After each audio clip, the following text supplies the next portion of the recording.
2023 সালে প্রথমবারের মতো পাকিস্তানের মাটি থেকে আফগানদের বিতাড়নের অভিযান শুরু করে দেশটির সরকার। চলতি বছরের এপ্রিল থেকে এই অভিযান ফের জোরদার হয়, যখন পাকিস্তান সরকার লাখ লাখ আফগান শরণার্থীদের বাসযোগ্যতার অনুমতিপত্র বাতিল করে এবং জানিয়ে দেয় যারা দেশ ছাড়বেন না তাদের গ্রেফতার করা হবে। এবার প্রত্যাবাসনের সময়সীমা শেষ হওয়ার আগেই নিবন্ধিত আফগান শরণার্থীদের নিজ দেশে ফেরত পাঠানো শুরু করেছে পাকিস্তান। এতে 10 লাখেরও বেশি আফগান নাগরিককে পাকিস্তান থেকে বিতাড়িত করা হতে পারে বলে আশঙ্কা করছে জাতিসংঘ। স্থানীয় সময় বুধবার এক বিবৃতিতে এ তথ্য জানায় জাতিসংঘের শরণার্থী বিষয়ক হাই কমিশন UNHCR।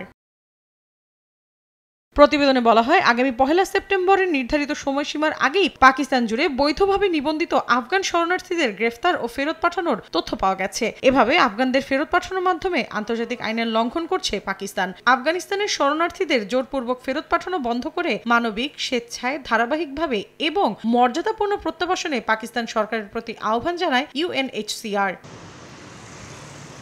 এ বিষয়ে পাকিস্তানের স্বরাষ্ট্র মন্ত্রণালয়ের এক আদেশে বলা হয়েছে, নিবন্ধিত শরণার্থীদের স্বেচ্ছা প্রত্যাবাসন অবিলম্বে শুরু হবে, আর আনুষ্ঠানিকভাবে আফগান শরণার্থীদের ফেরত পাঠানোর প্রক্রিয়া নির্ধারিত সময়সীমার শেষে শুরু হবে। তবে UNHCR এর অভিযোগ, 1 আগস্ট থেকে 4 আগস্টের মধ্যে শত শত নিবন্ধিত আফগান শরণার্থীকে আটক করে আফগানিস্তানে ফেরত পাঠানো হয়েছে। এ বিষয়ে মন্তব্যের অনুরোধে পাকিস্তানের স্বরাষ্ট্র মন্ত্রণালয় কোনো সাড়া দেয়নি বলেও জানিয়েছে বিভিন্ন গণমাধ্যম।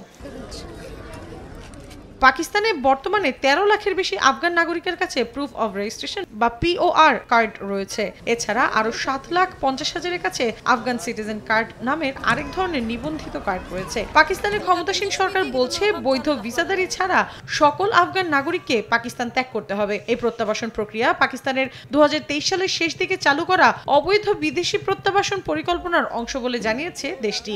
অতীতের বিভিন্ন সময়ের সন্ত্রাসী হামলা ও অপরাধের জন্য আফগান নাগরিকদের দায়ী করে আসছে ইসলামাবাদ। তবে আফগানিস্তান এসব অভিযোগ প্রত্যাখ্যান করে বলেছে, শরণার্থীদের এ ধরনের প্রত্যাবাসন একেবারে জবরদস্তিমূলক। আফগানিস্তানের দীর্ঘ যুদ্ধ থেকে পালিয়ে বহু আফগান 1980-র দশক থেকে পাকিস্তানে বসবাস করছেন। UNHCR সতর্ক করে বলেছে, এত বিশাল সংখ্যক আফগান শরণার্থীকে তাড়াহুড়ো করে ফেরত পাঠানো হলে দেশটিতে তাদের জীবন ও স্বাধীনতা হুমকির মুখে পড়বে। এতে কেবল আফগানিস্তানে নয়, বরং পুরো অঞ্চলে অস্থিরতা দেখা দিতে পারে। মৌসুমী সাথী, সময় সংবাদ।